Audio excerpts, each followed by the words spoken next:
Canadian politics, but it ain't any better over here. No, I know. Actually, I've said this before, but authoritarianism and communism is spreading across the West. It's starting to make its way across the West. So North America, yeah. You guys, unfortunately, you got it first. Now we're getting it. The only thing that saves us, or may save us, is we have the Second Amendment. Canada doesn't, and most other countries don't. They don't have their weapons anymore. Australia and I guess Canada.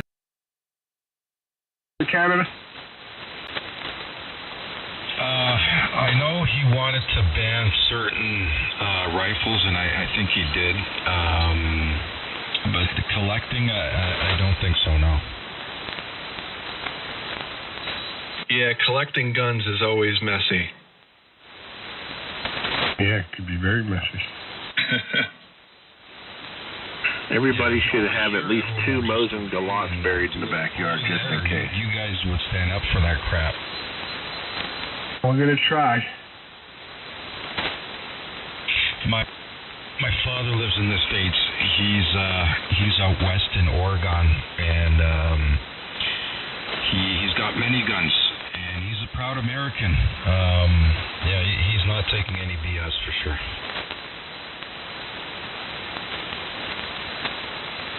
I just hope that all this can be, we can go back on course again without any bloodshed, you know what I mean? Or very little, if any, but just like without any senses, and chill the hell out and, realize that you win some, you lose some. Once in a while you win, once in a while you lose. That's the way it's got to go. You can't win all the time. The real people in power, nobody knows. They're not the people you see on TV. They're not in Congress or in the Senate. There are very powerful people behind the scenes that we don't know. We don't know where all those people are getting their instructions from. Are your elections next year or 2025? Next year. Yeah, I can't quite pull out the Canadian station. He's a little light on me. I'm getting S9 10 over noise crashing. Yeah, I hear you in there. I'm on the wire right now. Yeah, okay, John, next year. So other than Trump, who else is running? DeSantis, Nikki Haley. These are the ones that we're going to pick on the Republican side. There's a handful of them. I know them. I just don't remember their names at this point because I don't watch it. They're not going to be the nominees, so it doesn't make a difference. Yeah. Let me summarize it like this. There's a bunch of Republicans that are never going to win running right now. So they're just wasting time. There's Robert Kennedy Jr. He's running, except he left the Democratic Party or something, and he's running as an independent. So I don't know how that's going to go. And then you have, they haven't changed their mind at this point. They're going to run Weekend at Bernie's Sleepy Joe. Yeah, I think that would be the way to go. If Trump doesn't get on the ballot or they eliminate him, I would go with Kennedy. Yeah. Don't let Kennedy fool you. He's an anti-gun person. I mean, he was always a liberal. The thing is, the Democrats are so far left that it makes him look conservative now.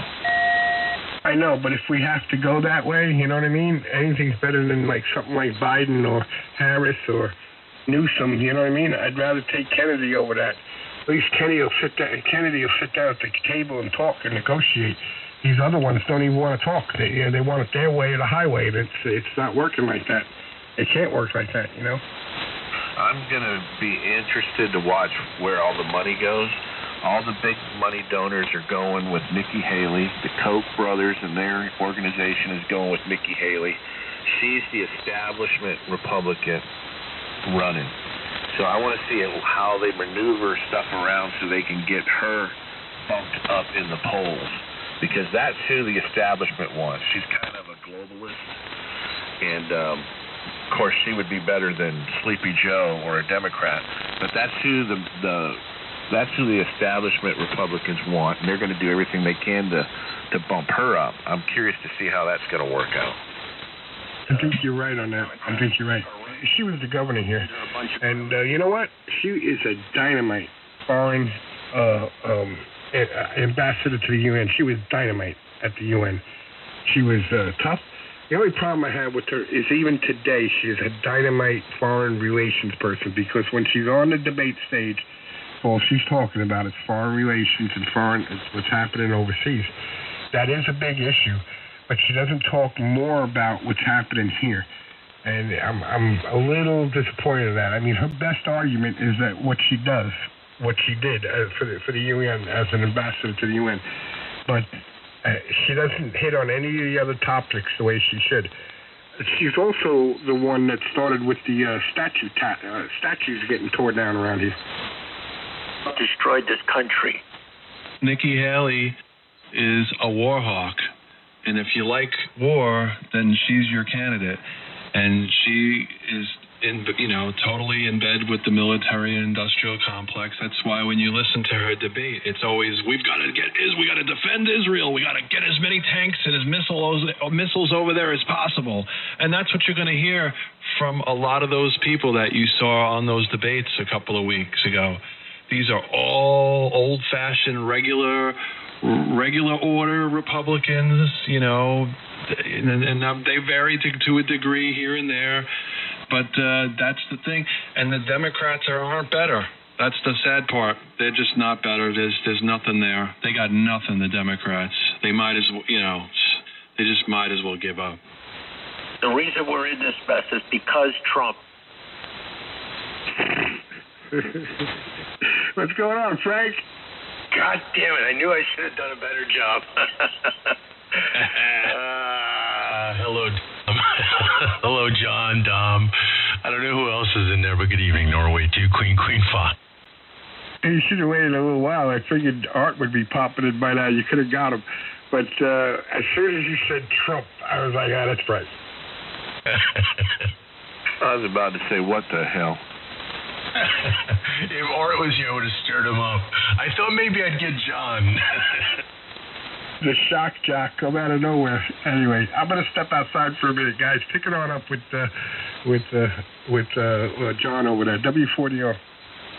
You guys carry on. I'm going to pull the plug and disconnect the coax.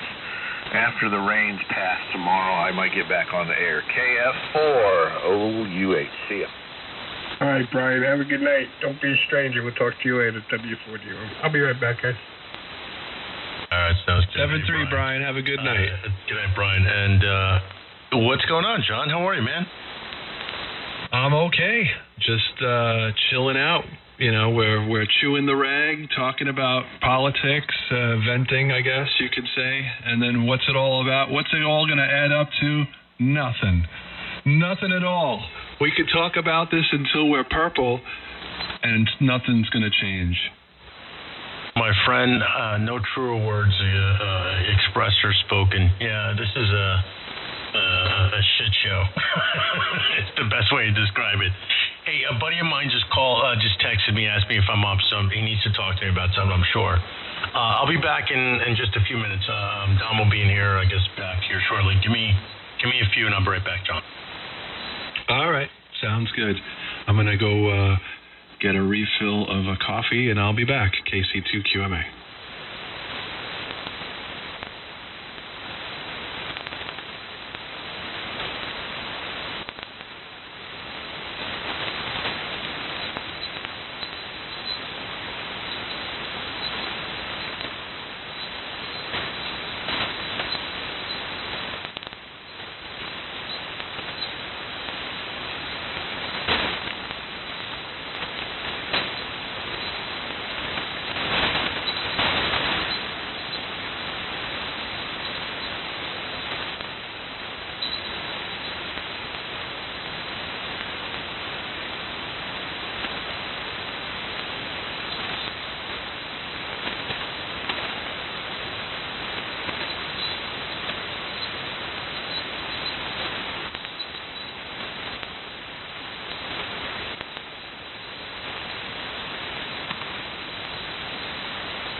back. W4 dealer.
My gosh, Tom, it was a little over 1.3. Holy cow, how can you live with yourself?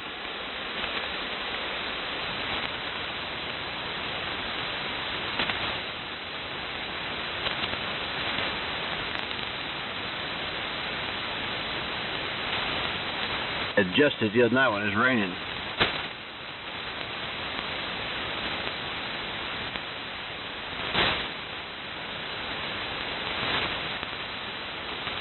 Well, I mean, I could just go to sleep right now if I let myself.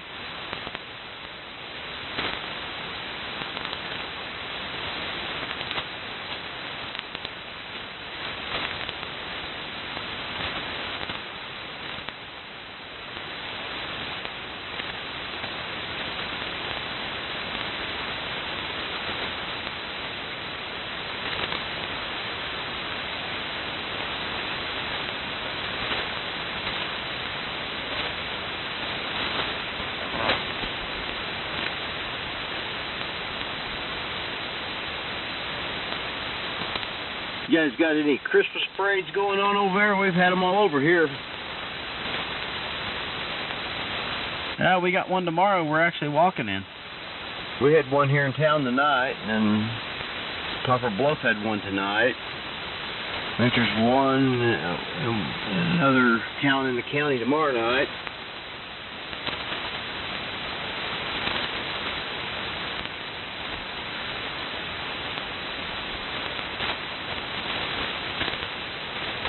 KO4 DBO, we made it back. Welcome back. Back to the full plate. Yes, sir. Plus the dessert.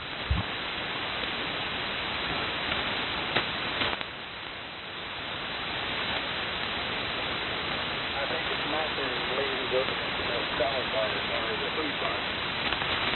Well, you know, I like the dessert part. You know, I think we just forget all the rest. Just desserts all over. Well, dessert sounds good. Yeah, I'll do that part. I'll be right back. Airport TV. So come on back. Yeah, you know what sounds good to me right now? It's a good old root beer float. That'd be different.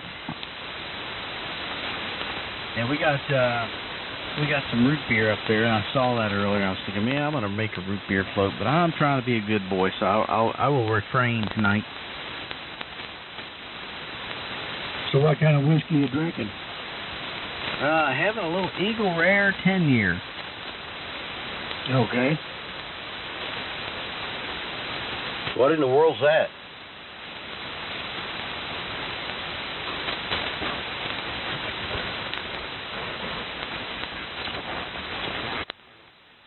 Tell him our time about the Eagle Rare.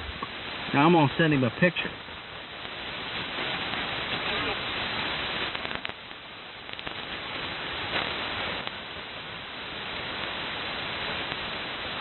Tom, do you like real root beer? Oh, yeah. Have you ever had a Faygo root beer? You know, I think we talked about this at some point, and I don't think I have. Yeah, that's right, we did. Yeah. But I forgot all about it until you mentioned it then. Well, it's the best, especially in the day when you wanted it to pull out of the fridge or out of a cold cooler and they were in glass bottles. They are the thing. If you ever do get one, you make sure you want to have it over ice and glass. It tastes so much better. I like, there was a place we ate at when I was back in college, so it's been a long time since I've been up there, but OCO would probably know what I'm talking about. And heck, you might even, Alan, because it's in Indiana, and it's up, it's called the Triton Family Diner, and I guess they make their own root beer, and we used to get it up there, and they'd give it to you in a frosted mug. It was good. Nah, I'm not familiar with it. A&W is pretty good root beer itself. It's okay. It's definitely not the best, but it's funny. You think about a college kid.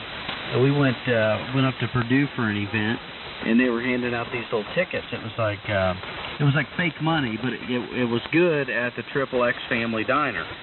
And you think of a college kid getting all these fake dollars, and this is Triton on there. I'm like, yeah, where are we going for lunch?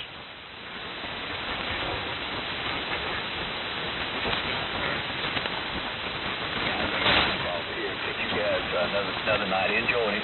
73 KO4 TNH.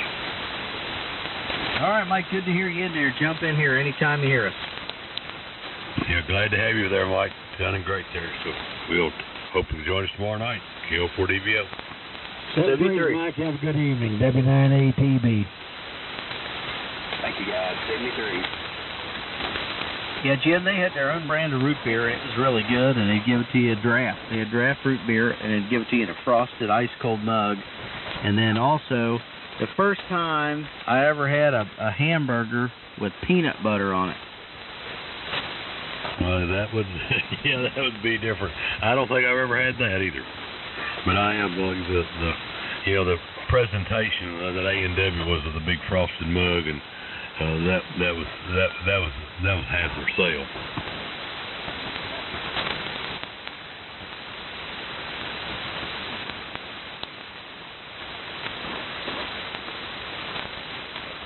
I guess the last A&W root beer I had to spend, years and years, was at Dyersburg, Tennessee. That goes back, many, many moons.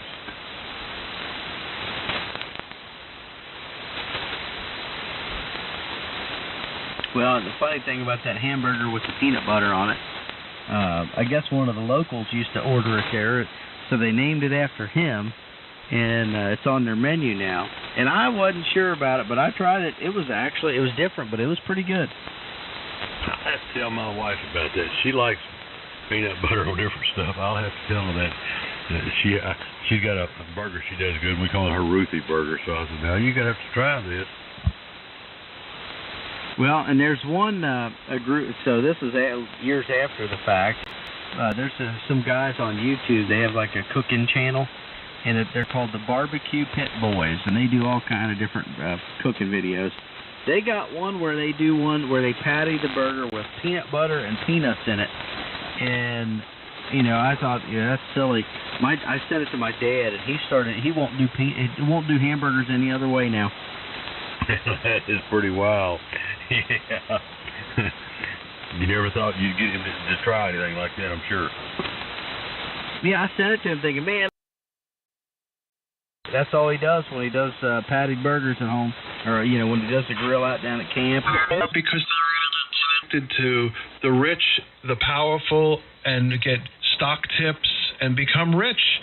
Every one of them goes in with, generally speaking, a modest amount of money in their bank and salary, and by just a short time, they all become millionaires, and that's why they don't do anything for the people anymore. Here's a twist. top aide to Republican presidential candidate Vic, Rams away. Brian Swanson has resigned his role and joined the former President Donald Trump's campaign. So he'll be dropping out soon, I guess. I like Vivek Ramaswamy, man. Do I think he got what it takes? I don't know, but I do like him. He might make a good running mate for Trump. He's full of plagiarism. Some of those speeches he said, a guy put a video together of things that Obama said during his campaign, and then Vic, whatever his name, Ramsey, he used the same exact words verbatim, and he should have at least changed it up a little bit. I mean, he has a lot of. I liked him too because he had a lot of charge and excitement, and he talked a lot of sense. There's also a deal where he had took George Soros's donations years ago for something, but that wouldn't bother me as much as the of him using Obama's speeches, And I was surprised because they showed the video of Obama with his speech, and then they showed a video of him giving the same exact speech. Hey, you want to know why? Why? Because he's the Republican version of Barack Obama. He's a bullshitter, too. He says a lot of good stuff, and he sounds good. Believe me, when I hear him talk, I even get a little excited. But you know what? He's a bullshitter. Yeah, the only thing I will say about him, in the beginning, maybe that's the way he comes across. I don't know. I'm prejudiced against anybody that comes out of left field that you never heard of before. They all talk about what these plans are going to do this, they're going to do that, but none of them talk how they're going to do it. This guy actually explained, what his plans were and broke it down in such a way that, he explained detail by detail how he's going to effectively put the plan in place. Remember Obama? Nobody knew who he was when he became president. That's, a whole separate discussion, but he's the only one that's been able to lay out a formidable plan, in my opinion. Yeah, I don't know. We got to. Well, I guess we'll see. I mean, if they end up assassinating Trump, or he doesn't run for some strange reason, it'd be interesting to see. I don't know. I was telling John earlier, I'd rather go with that chick from Hawaii. What's her name, John? Tulsi Gabbard. Yeah. I trust her more, and she was a Democrat. I'd go with her before I'd go with any of those other ones that are on the Republican debates. I like Nikki Haley too, but I think John kind of nailed it. She's tied in with the military-industrial complex, the machine. But she's ready to go to war. But the only thing is that they'll be afraid of her, so maybe that's a good thing. Yeah, she's kind of like Lindsey Graham. There isn't a war that they don't love. Yeah, she'd be like, keep that football nearby. They kept our adversaries at bay with Trump, and they just thought he was crazy, and she kind of does stir a little bit of that up. Vivek I like his ideas. I think, it's Trump light, I always say, not everything, but I do like a lot of his thoughts. I like the fact that he was able to lay out a comprehensive plan. But do I think he would be respected on a world stage? No. I think he would suffer from a lot more of the same failures that Trump initially suffered from in the beginning of his campaign, not having the right people in his corner and, not really understanding politics, right, which is what did him in. But, outside of that, I do like Nikki Haley, though. I mean, I think she's all right. But overall, I'm just not, I don't know what the Democrats are going to do. I don't know how they're going to pull this out. But if they were to assassinate Trump, to your point, Dominic, this country would go into a civil unrest very quickly. Oh, yeah, it would. And then the other topic here is you heard about the court-authorized search warrant on Twitter seeking information of former President Donald Trump's account, including the list of users, and I'm a big one on this one, including a list of users who liked and retweeted his post is under fire. The warrant issued by Special Counsel Jack Smith has stirred controversy over potential government overreach and the implications for Trump followers. What the hell do they need that information for? They're just trying to stop his momentum. Yeah, I mean, are they going to go after all the people that retweeted his stuff? Those are the people that are going to get the special tax credit. That's why they're not I don't know if impeached, you call it civil war, this the one. F against the government. And I don't they're know going how many after him. They're liberal letting him go or after him transvestites because stand up that's to a great defend way to settle it, right? And get him out of the race by keeping the pressure on him. So his own party, I'm sure, is pushing against him. It's going to backfire if they keep pushing. It's not going to work. They keep thinking this is going to work. It's not going to work. It's going to backfire on them. Yeah. John, that's all we can hope for, so let him go. I'm definitely feeling it now. I'm going to hit the sack. It's 10:45, I think. Anyway, Frank, good hearing from you. Come in more often. We haven't heard you in a while. And, John, I'll talk to you again. And whoever else is still left out there, 73s. Have a good night, guys. All right, Dom. Have a good night. All right, Dom, have a good night. Yeah, thanks. Yeah, I've been on a little bit more lately. Cold weather's here, so perfect timing. All right, cool. All right, good night, guys. W4 New York. Yeah, John, you cursed me. I heard you say coffee. I was like, ding. It just hit that spot, and I was like, oh, I went and brewed a cup. I called my buddy back after he texted me. He goes, oh, my son called me. I'm like, well, you ask if I'm up. I call you, and then your son calls. I didn't even get on the phone with him. Well, yeah, I don't know. I don't know what's going to happen. This is a very, very weird scenario our country is in right now. It's like there's so many things happening at the same time. Here's the other plot. Here's the other plot. All right, so they don't try to kill Trump, right? Okay. The other plot is they're going to try to create some other major event. Now, I don't know what that event's going to be. It could be another pandemic. It could be a terrorist attack that takes place on the United States soil. Like they allowed 9/11 kind of, you know what I'm saying? Like, oh, we'll just let the planes crash into that building over there, boom, boom, boom, and there you go. Now everybody's attention is completely taken away from everything else, and now it's focused on that, right? And that's it. There's the distraction. There's the event that they needed. So that's another possible hypothetical, scenario. Oh, I agree that they're going to pull out all the stops, right, and anything's good. But I would think that the terrorist attack would backfire based on the open border policy. That would solidify them, just really the incompetence, right? So you'll have the country up and in an uproar, and will only solidify his position actually, and his complaints about the open border policy. So I think that they would go at every level try to thwart that, because I think that would absolutely backfire. If we had that go on, I do hear a lot of rumblings about some stuff that's going on right now with pandemics in China again. I could see that being a realistic opportunity for them to do, mail-in ballots and then, start this whole process again, because, they've played the COVID card now. That's done, right? I mean, there's no way they can pull that off again. Yeah, certainly not with the same effect as the first time.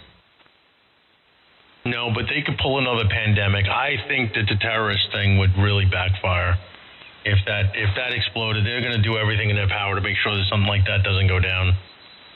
Well, it doesn't even have to be something like that. It could be something like an infrastructure attack where the entire electric grid is shut down, or something crazy like that. You know what I mean? Like, I'm just throwing out hypotheticals, but when you see how crazy they've been lately, like that they're willing to stop at almost nothing to maintain their control.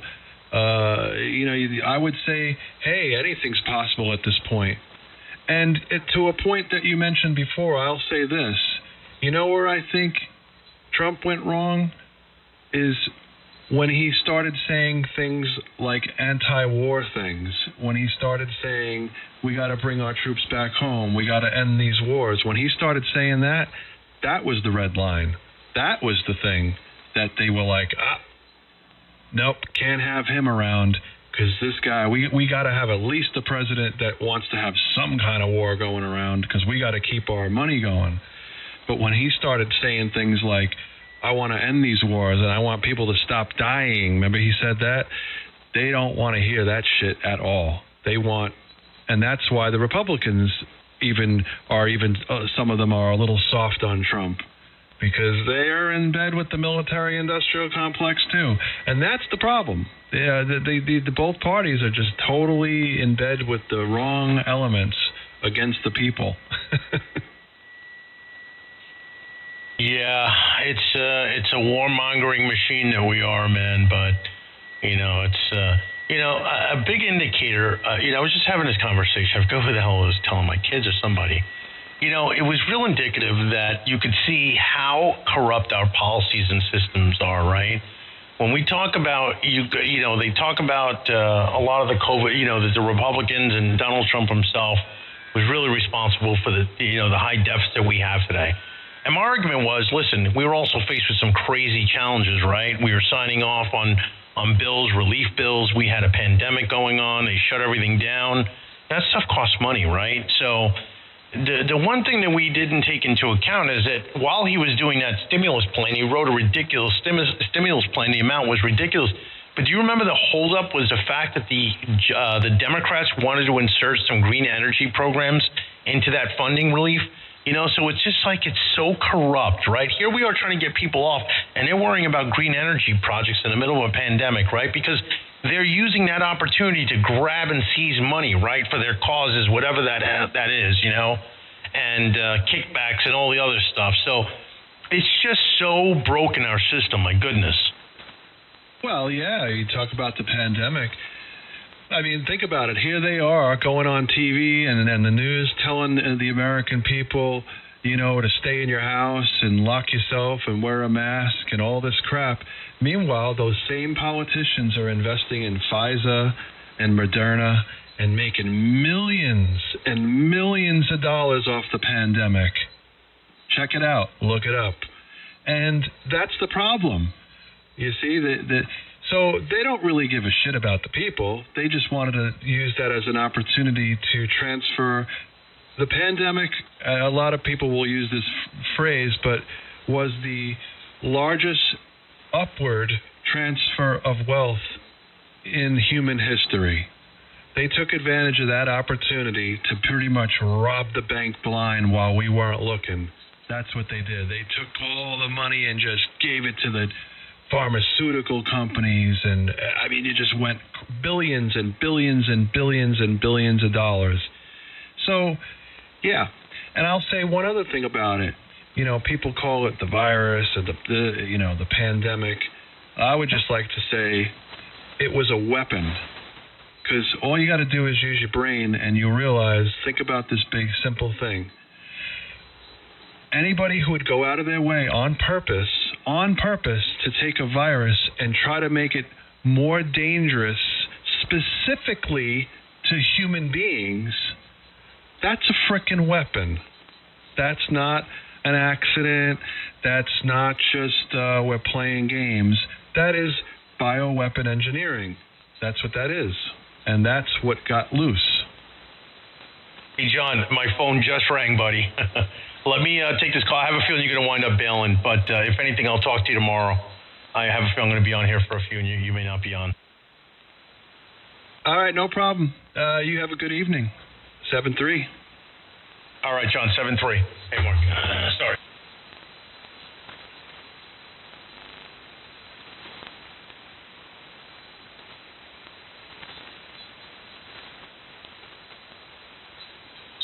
Avoid all the fried food stuff when I'm eating good, and but man, like fries, man, that's my Achilles heel. Fries and potato chips. I love potato chips.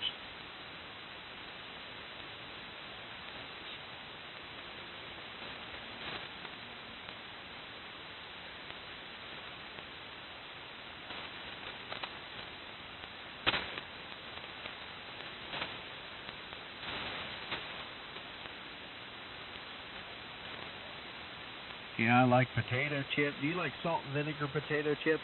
Yes, I do. I like them a lot. Yeah, I love those things.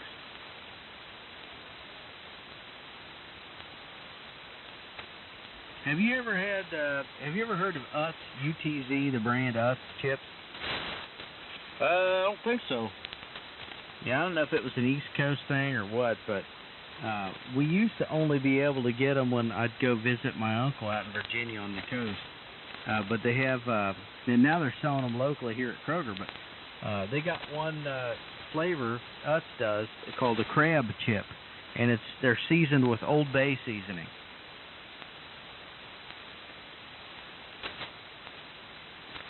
Ever had that? Oh, I have not.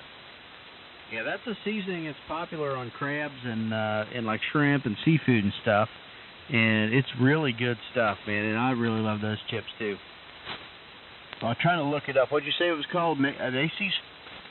The chips are Utz, UTZ, Uniform Tango Zulu, and they got one called the crab chip, and it's like crab seasoning, which is they don't say Old Bay, but it's very similar to Old Bay, which is a East Coast like crab seasoning. I've never heard of them. Oh man, it's good stuff.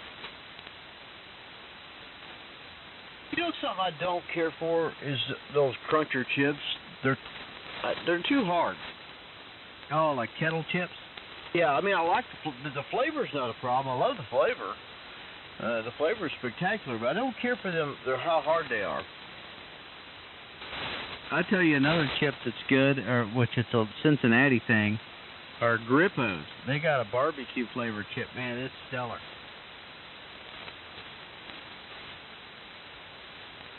Oh, I love barbecue flavored chips. Oh, these are absolutely the best, and I'm telling you, I could sit down and eat the whole bag with no problem.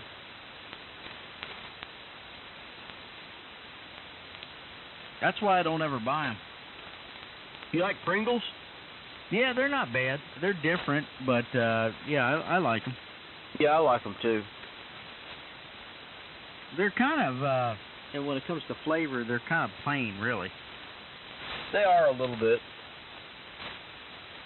And I need to get now that I'm thinking about it, and I don't know how I'd do this, but get a care package put together with some Skyline chili and some Grippos chips and send it to you. That sounds yummy.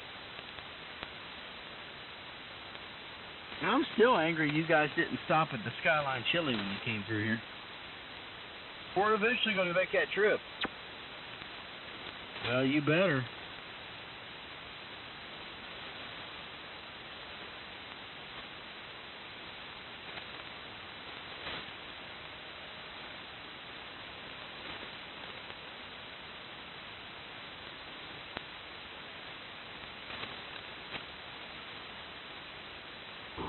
Yes, Rick's been on so far? Yeah, I haven't heard from him, but I can't believe it's only almost 11 o'clock here, and it feels like it's about 2 in the morning to me. It does. I was thinking the same thing. When I first got on here, I was about to go to sleep. This whole time change this year has really got me out of whack. I'm getting more. I can't stay up very late. I get so sleepy. Well, I get sleepy down here, and I'll go lay down in bed and be wide awake. I used to. I was 2 or 3 o'clock. I was still going. Yep, same here. In fact, that's when I did my best work, usually. Yep.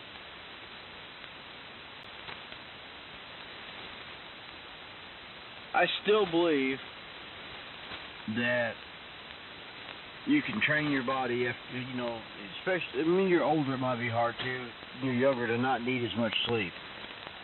But I also believe you can train your body to need more sleep. Well, I don't know about all that, but they do say the older you get, the less sleep you really need.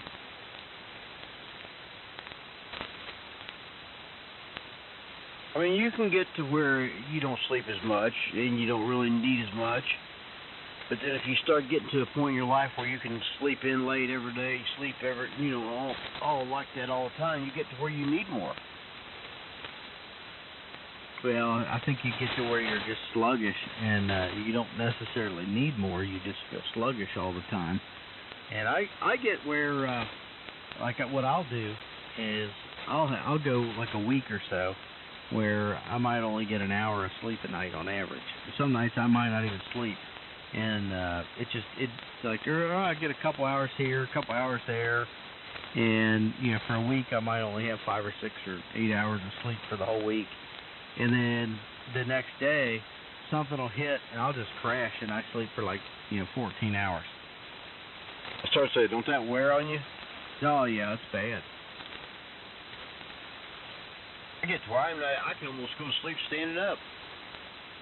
I'll go in there in the bedroom, and I'll sit down and fall asleep crossways across the bed and just pass out and just be gone, be out cold for 8 or 10 hours. And she'll I'll wake up and kind of come to, and she'll be like, man, you're sleeping an awful lot. I'm like, yeah, I guess everything caught up with me. Does she go to bed early? Nah, she's probably up right now up there. Well, heck, she'll probably be up till at least midnight. You said before, I think you said she's a little bit of a night owl, ain't she? Yeah, well, and then for a while she was working third shift, so her schedule was very little sleep. You don't work the third shift anymore? No, now that she's the manager now, so she rarely works a third shift, but she does if let's see, was it last Tuesday? No, it was Tuesday before last. Was she had to go in and cover a night shift for one of her employees that got in a car accident, was in the hospital. So she had to go cover that shift, and that's when the neighbor stabbed her tire.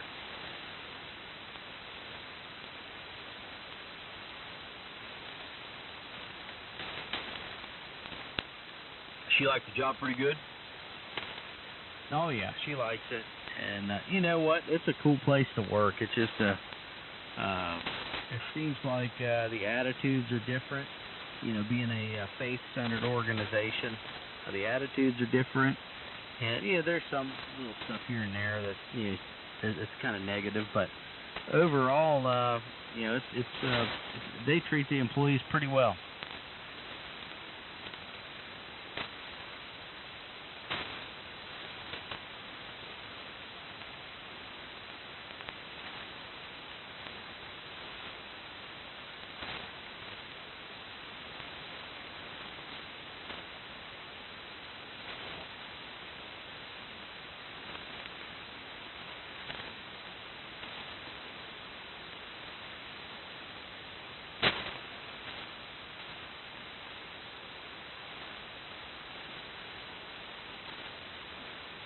N0 ARX, a little late. KG81.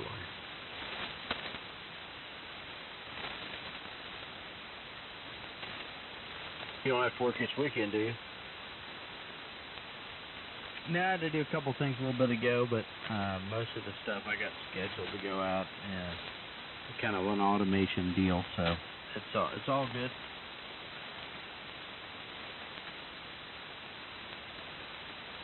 As long as everything holds together.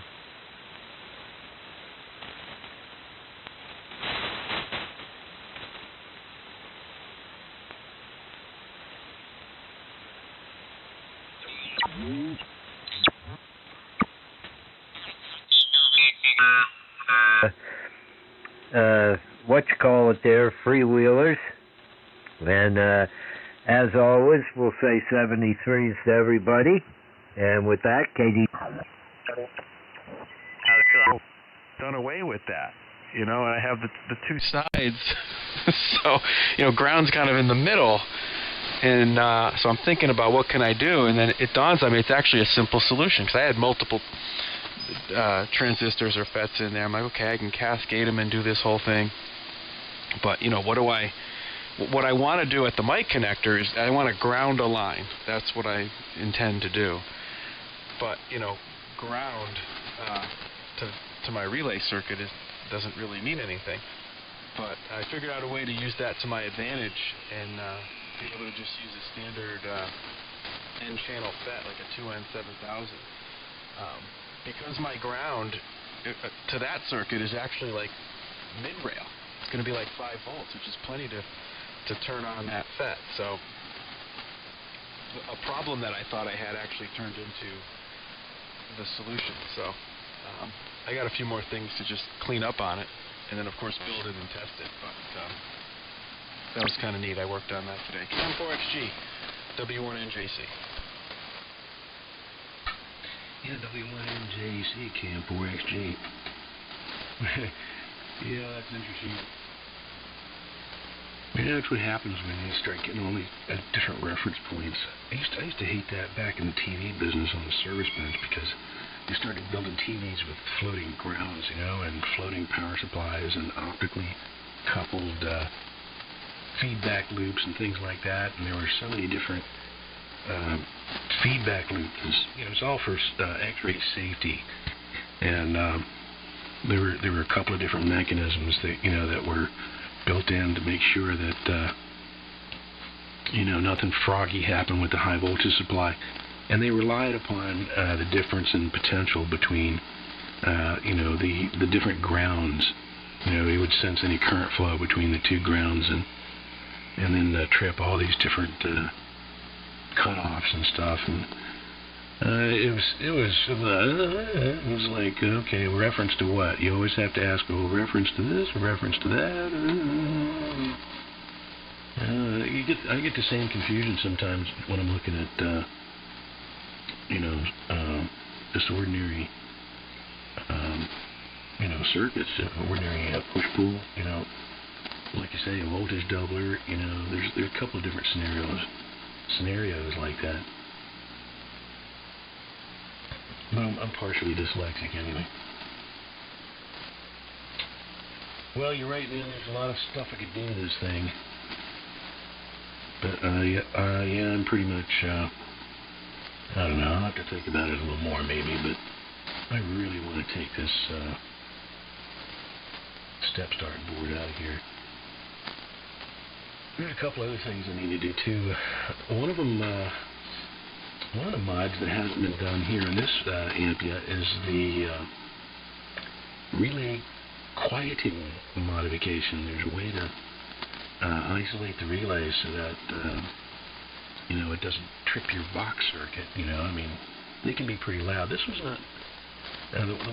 The one in my Ameritron is louder than heck. You can hear it when I key up. It goes, and this one here in the SB220, it's not quite that loud, but there's a way to make it even quieter. So I'm gonna do that. That's an easy mod actually. And I gotta check and make sure I got the right value caps installed across the filament up where the bifilar chuck connects. There's a couple of high voltage caps there that this guy Rick Measures. I'm following all of his prescriptions here. He says one of the mods from Heathkit was to reduce the value of those caps a little bit to help prevent that bad parasitic oscillation. I was going to say earlier, the whole reason these dadgum Harbach step start boards got so popular is because the word was out that it was inrush current that was causing these 3500Zs to short, which turned out to be absolutely untrue. So the main reason people got them was just, it just turned out to be untrue. So the reason these tubes were shorting is because of the parasitics. This amplifier, evidently, some of them, and it depends on the gain of the tube at 110 megahertz. It's kind of luck of the draw. If you got high gain at that VHF frequency in your particular tube, then yeah, you're probably gonna be visited by a bang at some point. So anyway, I got all the parasitic mods completed except for that one. W1NJC KM4XG.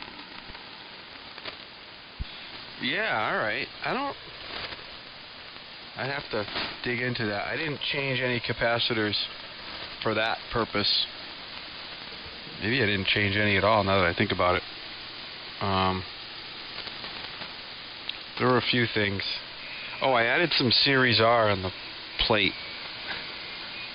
voltage.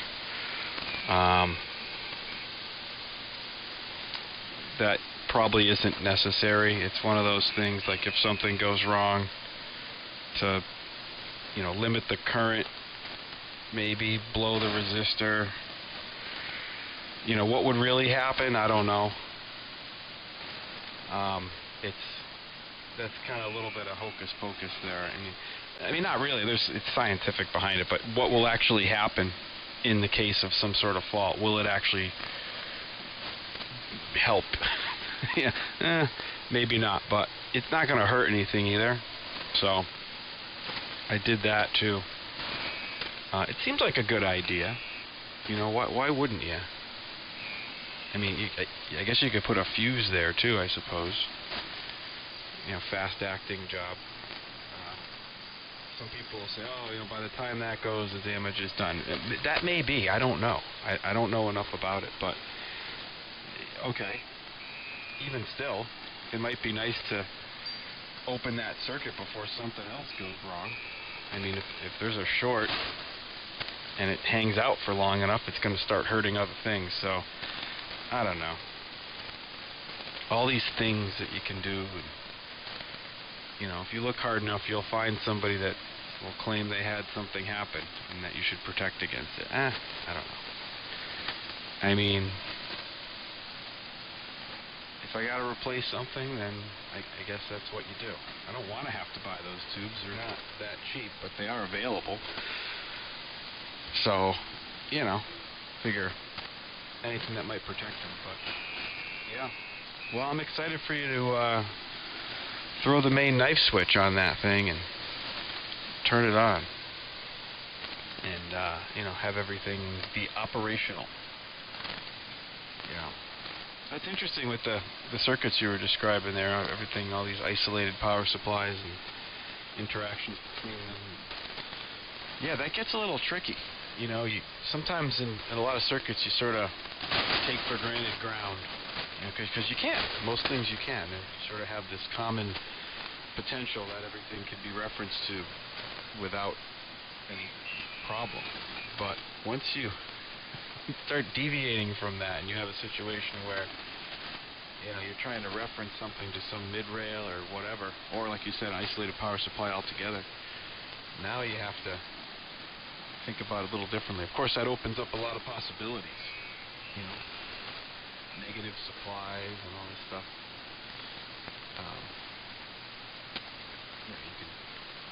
There's advantages to doing stuff like that, but if you're working on it or troubleshooting it or even designing it, you have to keep your facts straight. So yeah, that was kind of a neat discovery. It was like an aha moment I got to experience today. And the result of that was to greatly simplify what I was trying to do. So in theory, I think it'll work. It's I'm grounding something on the outside, but to that circuit, it's actually pulling it up to about 5-6 volts. So it's kind of weird to think about, but that's the situation. Everything's relative, isn't it, Jim? KM4XG W1NJC. Yeah, you ain't lying. Everything is relative. Talking about strange stuff. I'm thinking a lot about electric charges these days in the experiment we were talking about. That video that you turned me on to was excellent. I hadn't seen it before. That guy walked right up to it.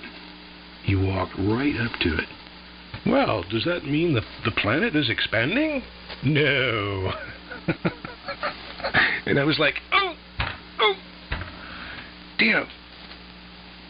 because he was right on target, right up to that moment.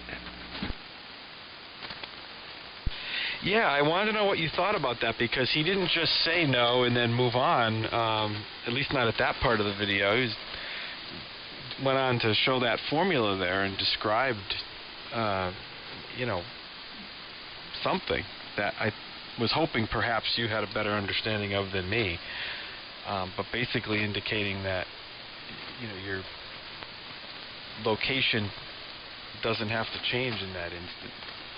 So, I don't know. Well, that funny-looking, hangman-looking symbol on the right side of the equation, that's a Christoffel symbol, and it comes from...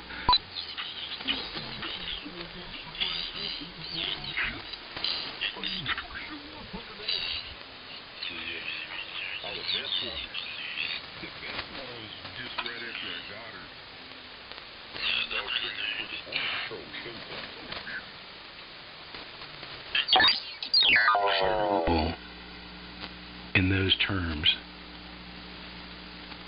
But the preposterous thing is that, you know, the very definition of acceleration is a change in coordinates. I mean, you can't have acceleration without a change in coordinates in the coordinate system, and that's what he's trying to say. That was the fatal flaw. You know, is advancing beyond that point, because then it leads you into inventing a formalism that perfectly explains what's happening without revealing anything physically underneath, without providing a mechanism. It's like I said in my email, you know, and the man said it himself. He said, mass tells space how to bend, and space tells matter how to move. Well, how exactly is that accomplished? What is the mechanism by which that occurs? Is there some communication that has yet to be discovered? You know, I mean, come on. Whereas the universal expansion model gives you an instantaneous mechanism to explain exactly what's going on. You know,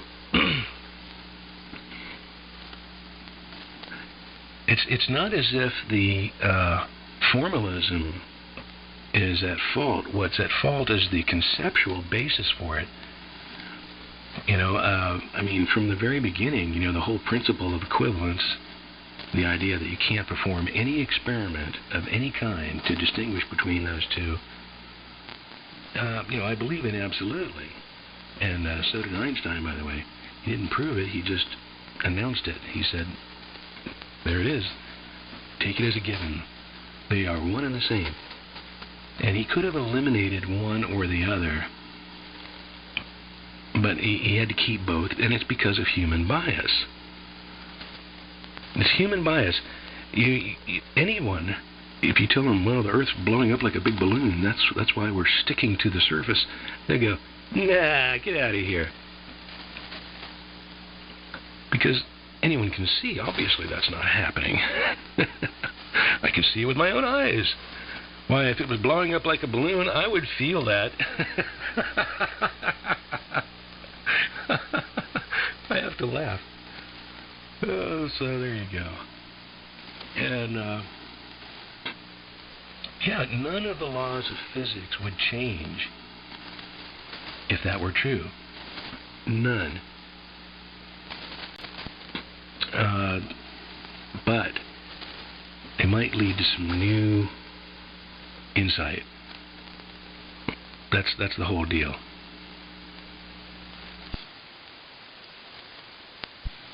Yeah, if it was blowing up like a balloon, I'd feel it. Well, you do. Yeah, right. That's what that's what we're trying to. You're coming from the other end. It's like, yeah, we're trying to figure out why that's happening, and this is what you're feeling. Yeah, it's interesting though. So, as you said, you know, acceleration is a change in your coordinates, and I mean, it's a change of velocity, and velocity is a change in your position, right? So, all of reference to time, of course, but you know, the curved surface analogy of like two people walking on a longitudinal line on a sphere, some sort of curved surface, and they come together without any forces. I mean, that was, I found that rather compelling and interesting.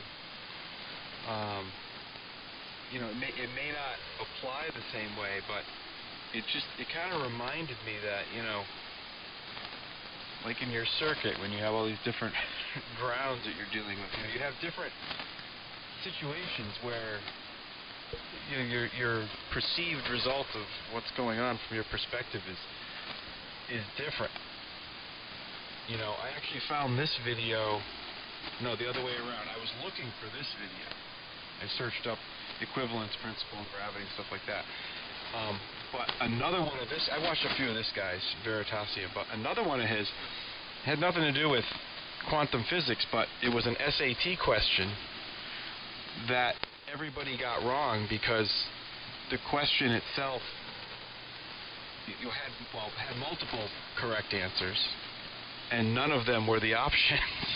And it had to do with a circle, a large circle, and a small circle, and there's a 3-to-1 radius ratio between them. And the small one is up against the edge of the big one, and the question says, if it tells you that the ratio of the radii, and it's asking you if you were to roll the little one around the outside of the big one all the way back to where it started, you know, how long is that in R? And it's you know, I said, okay, it would be 3, but it's not. What, you mean the distance around the big circle? It comes back into relativity, really, in frames, because depending on your reference point, the answer is different.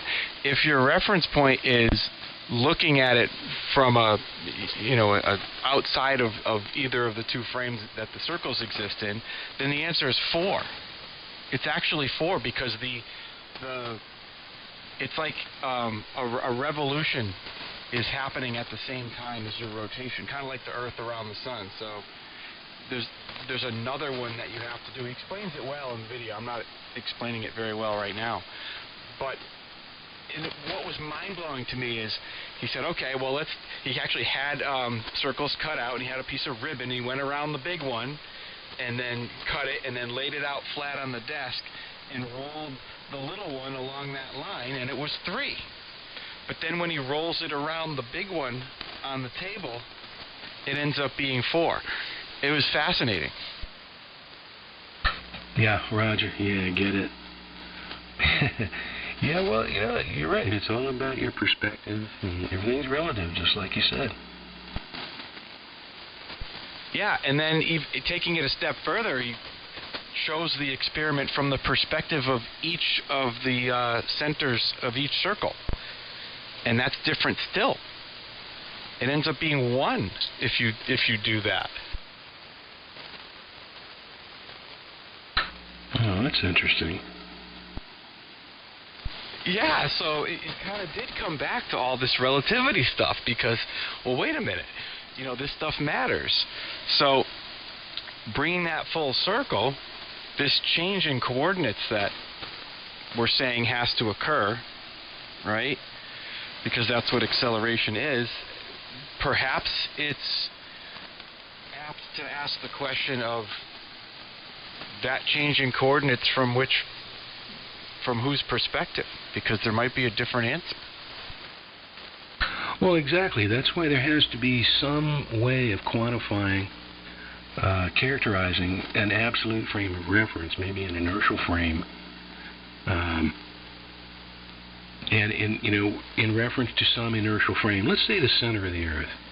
Let's just assume, that the Earth's expanding, and right at the center there's no expansion. It's an inertial frame. right at the center. So in relation to that, you, me, and everything on the surface are being accelerated at, you know, we know the rate, 9.8. So, you know, but to a charge, I'm holding a charged ball in my hand, or no, I'm dangling it from a little piece of fishing line. So anyway, the charged ball isn't radiating. Or is it? I would have to say it is radiating at some really low energy level, really low frequency. It has to be, because it's being accelerated just like you and me. And if we dropped it, it would stop radiating.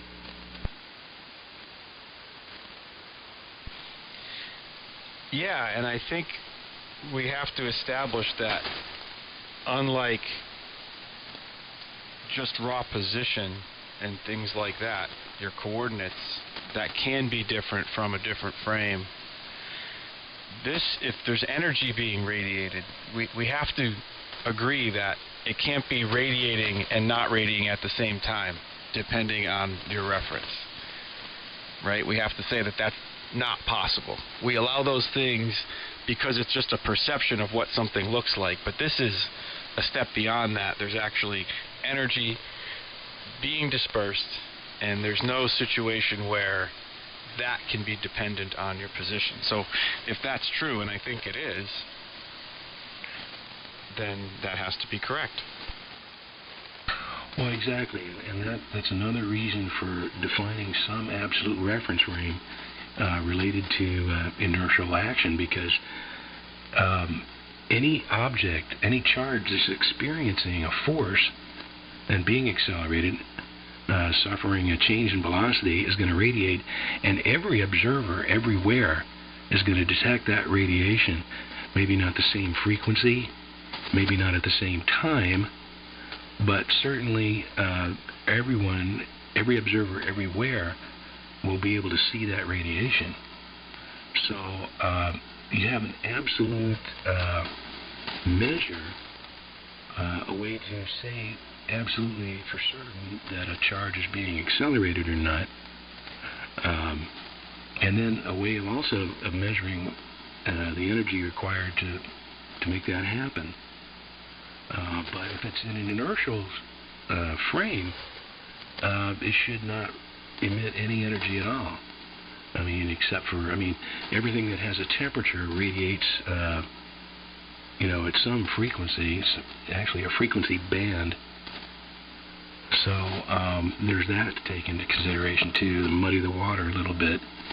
But a single electric charge that's truly at rest in an inertial frame should not radiate to any observer anywhere. Yeah, I want to see this experiment performed. I mean, definitively. And I guess we got to look into a little deeper as to what the challenges are in doing that. I mean, not that you or I are going to rig it up, but, has it been done, first of all? I don't know. Doesn't seem like it, but I haven't researched it enough. And if not, why not, and what can be done to perform it in such a way that we can, believe the results? It doesn't seem like it should be that difficult, but I don't know. I'm not the expert in these things. I mean, but that's also kind of weird too. Like, you have this charged particle on your desk. I mean, it's accelerating, I guess, right? To an inertial frame, it's accelerating. So, okay. then that's it. Is it emitting anything or not? And I don't know, your charged ball, like, can't we do that? Can't you take a steel ball and get it to have some charges that you can then accelerate or decelerate, whatever the case may be, and detect it? Yeah, I don't know, we talked about that. I guess, you'd have to detect it. Well, I guess it shouldn't matter where you detect it from. I agree with you. Yeah, your wavelength might be different. There might be some time difference because of your spatial coordinates, but the fact that being able to detect it and that it's there, It has to be universal. I mean, I think so, right? I can't imagine how it could not be. You know, what does that mean in that case? You know, if we go down that road, like, well, it can be both. Energy can both be existing and not existing, or radiating and not. I don't know. Then it seems like, well, then we really are living in the Matrix. Well, exactly right. Yeah, that's why it has to be. Otherwise, you've got this staggering paradox that is insoluble, really, and the whole universe blows up and nothing works anymore. So, but whether we can measure any radiation that comes, that's why I was looking at drift velocity. Remember when we were talking about drift velocity the other day? I was looking it up. Trying to find out exactly how fast these dadgum electrons are moving in wires, and what kind of g-forces they might be experiencing, what kind of accelerations they are under. And it was really astonishing, Nick. This is KM4X Ge, by the way, at 30. There's an amazingly small amount of electricity, of electrons, that are actually causing all the work. And not only is it an amazingly small amount of the available electrons, but they are moving incredibly slowly, just really, really slow. And any change in direction, however, it's instantaneous for all intents and purposes. Anytime you get oscillating charges going back and forth, that's when you get radiation off the line. And it's the change in direction of the electron that is really making things happen. You mentioned it the other day in your email when you were talking about dV/dt versus dA/dt, and it's true. I mean, you look at induction, for example. That goes by the rate of change of current, not the current itself, but the rate of change. So yeah, it's all about acceleration. That's anything that's accelerating is consuming energy. And in the case of charges, it's re-radiating some of that energy at some specific frequency, but it always takes energy to bring about a change in velocity of anything, whether it's a bowling ball or an electron. W1NJC KM4X Ge. Yeah, that's a great line right there. It's simple, but it's true, and it gets to the point. It always takes energy to affect a rate of change of velocity. It takes energy from somewhere. Energy is being utilized to make that happen. Yeah, and I think you can take that to the bank. So that kind of sets some boundaries on some of this other stuff. And yeah, I remember that we talked about how slow that was. I have it here in my notes. You said 22 gauge wire, 1 amp, drift velocity is 0.26 micrometers per second. So 260 nanometers per second, which is so small of a distance. I suppose maybe relative to the electron itself. I'd have to look that up, or perhaps I still think it's probably, many orders of magnitude it has to be. So that's interesting. Again, relative, right, to the size of the particle, but also all about the oscillation, right? Yeah. And when that's happening, I mean, I guess that must be if it's happening instantaneously, quote unquote, as you said, then that's got to be a massive acceleration, deceleration, acceleration, for it to change direction like that. So that, the fact that that's happening, I guess, that's where all the magic is, right? Sure, inductors, they don't work at DC. Unless you want to make an electromagnet, you can do that. Well, yeah, you hit it right on the head. And what's even more fascinating, think about this, same article that was talking about drift velocity, compared the minuscule flow of electrons in a circuit to the speed of the electrons in the Fermi gas. Now, what is that? That's the cloud of electrons. You know, a copper wire, all those valence electrons are free to go pretty much wherever they want to, and they are constantly in motion, constantly trading places, bouncing off each other, all over the place. When there's no electric field, no current flowing in the wire, those electrons are flying around in the wire at the speed of 5,700 meters per second.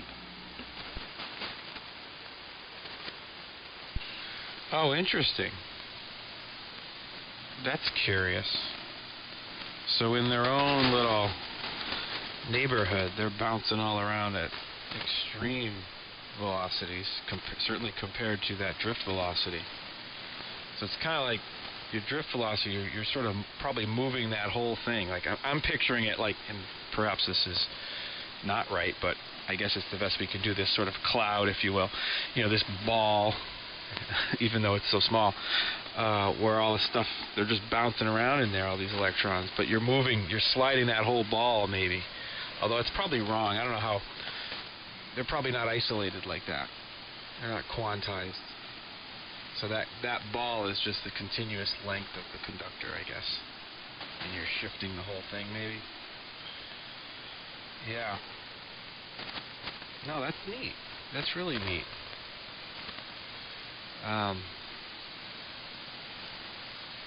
You know, understanding this stuff here is probably, you know, it still sticks with me that the day we were talking about accelerometers and, you know, well, what you said, what is a spring? And a spring's a coil of wire that you can compress. Of course, no, what's really happening? And you're saying, well, that's the same thing. You have this same force at play, and I never really realized that. So, you know, thank you for connecting that dot for me. Oh, yeah, springs and electric forces. Yeah, that's pretty interesting. Yeah, you got to think about your measurement systems anytime you start playing around with things like this. You know, it's like the other day we were talking about dropping with that charge, you know, with some kind of a EM meter, you know, and whether or not the EM meter would actually pick it up or not. You know, because the EM meter, it relies on moving charges that are going to be falling in the field along with the test charge, right? So, would that screw up the experiment? I don't know. Yeah, you know, we got to do the experiment. Got to figure out a way. I think there should be a way to have some kind of a thought experiment based upon what we already know, so we could prove it to ourselves. You know, actually, I think we made some progress here tonight. To be honest with you. You know, there should be some way of demonstrating that, you know, some kind of a thought experiment that would tie things up, you know, based on what we already know. This is KM4XG at 37. KM4XG, W1NJC. Wow, I think we made some progress here. I'll have to keep thinking about it then. Yeah, one thing that came to mind just now is there a way to do the experiment with visible light at such a, you know, at such a level that it could be detectable by human eyes? I suppose you could argue there's electric charges going on there too, but I don't know. Perhaps something about it being biological makes a difference, or at least makes us feel better about it. You know, can we trust our instruments that are part of our biology more or less than other types of instruments that we've created? Yeah, I just imagine it'd be great to have, you know, enough energy being released at a wavelength that my eyes can see. You know, we got everyone standing around. Okay, we're going to drop this thing off the big hill, and, you know, what does it do? But technically, if we're right, in that case, we would have something that would be emitting light, and when we drop it, the light would go out, right?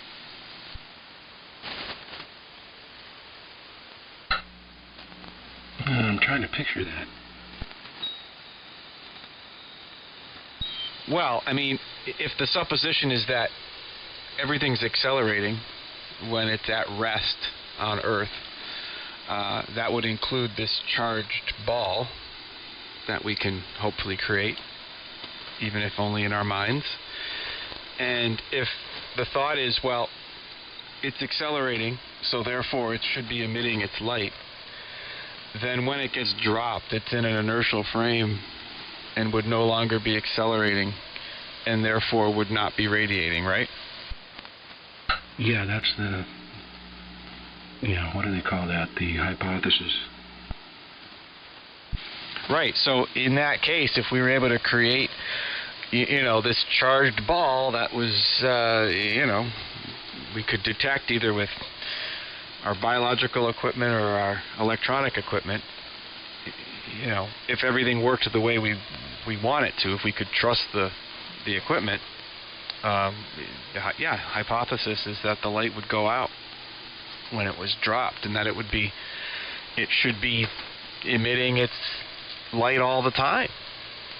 I guess you could throw, if it was a baseball, you could throw it up in the air and then catch it, and you should be able to observe this same thing, right? Yeah, it's just whether or not we can get enough of a signal from out of the noise. What frequency, what energy level. There's a way to compute that. How much charge? I mean, you'd have to have a lot of charge, I think, concentrated in a very, very small object. That would be my thought. You'd have to have a really, really high charge density on whatever it was, like something the size of a golf ball charged up to, a couple hundred kilovolts or something like that, to have a chance of maybe detecting that signal.